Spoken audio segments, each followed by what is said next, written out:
The first time that a senior researcher discredits your work without even reading it, you'll be taken aback and you'll be like, "Wait a minute, but you didn't that's not what I'm saying. That's not what I did." And you will think in your head like you want to be defensive and you want to really um jump on this as like an indication of your self-worth. This you're going to deeply go down. This is bad. Um, I'm gonna tell you this right now, and I know you're not gonna like it. It is the default. 99% of the people that you're ever gonna run into, whether it's a senior researcher, whether it is your friends, your family. In fact, I would say the absolute majority, except for a few people. So I'm saying you will run into 10,000 people.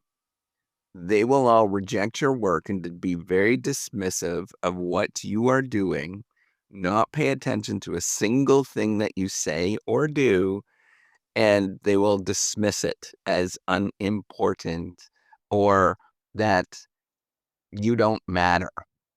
And this is the default.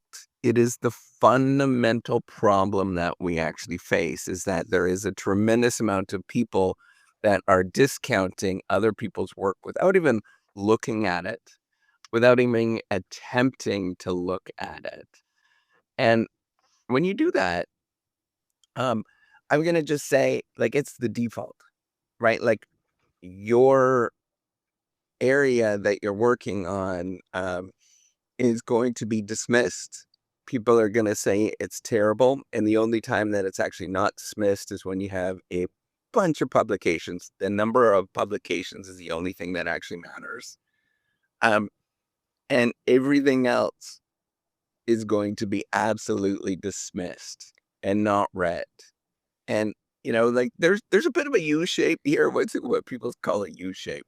So early on or inverse U shape, extraordinarily dismissed. Um, Not even early on, like all of the time. If you have a large number of publications, so large that nobody's ever going to read it, it's all blends together and everybody dismisses everything that you ever do, other than the one or two things that actually do matter. I know that this sounds really ruthless, and I know that this sounds hard for other people to hear on the other end, but it's the world that we live in. If your default, at one point, as somebody that's curious and somebody that like, there was, so like, take a step back and remember this moment. There was a speaker at my engineering convocation. It's the celebration after you finish your degree. I had an undergraduate degree in engineering, and the person was really interesting. I can't remember what the heck they were talking about, but I remember it's interesting. Everybody my parents told me after they were laughing because I was the only one out of thousands of people at this convocation that was actually paying attention to what the person was saying. If you're thoughtful, if you are, genuine, just good person, you're conscientious, you care, um, you're a joy to be around. You're extraordinarily unusual, and you're gonna be discounted. Um, and people are just not gonna care, right? Like the fundament I want like I'm harping on this because that's exactly what you're going to run into, is nobody's gonna care. And these successive layers away from, and in fact, it's going to be the people that, um are really far from it, you understand and you can interpret it. The people that are really close, it's harder to interpret. When it's a senior researcher, you really take it to heart and you start saying, "Well, that's not what I said." And you really, you wish you can change things, but that's not what's gonna happen, right? And it's your job to just simply say, "Well, that's okay. I will, support you in every way that I possibly can."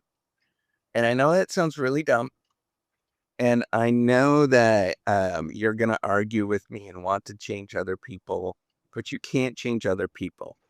right?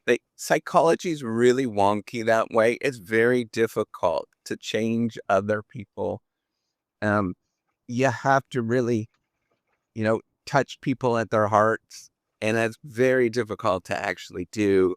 Maybe if you're married, but even then, divorce rates are extraordinarily high. Um, yeah, I just don't think people really do. I don't think you can really change and adapt to, or you can change somebody and mold somebody. I just don't think it's possible. But what can you change? The only parameter that you can change is how you're interpreting the situation, how you yourself are reading into it.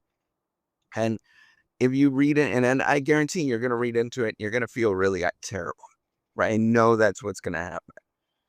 But the only thing that you can change is to change yourself and to say, well, I'm okay and I'm going to walk forward. And that's about it. And I will try to be helpful. Maybe I will cut that person out, which is very likely, but I will still be kind and generous and helpful. But I'm going to cut everything else out and not try that hard with that relationship.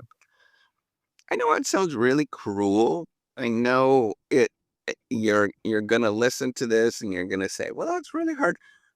Anybody that's dealt with this, that's the only way that you could deal with it. You essentially just say, well, that's your tell, and you walk away. Or you may not even want to build any sort of relationship with that person, and you just walk away. Right? They're not there to want to listen to you. They're not there to want to do anything. That's not what they are. That's what they're not going to, they're not in that disposition. They are focused on themselves, all those kind of things, yada, yada, yada, as we all are, right? Like, I'm not saying like that is unique to a single person. We're all that way. So what can you do?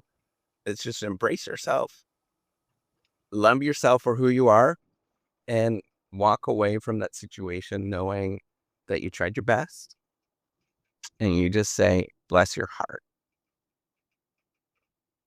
And that's about it. Take care and have a wonderful day.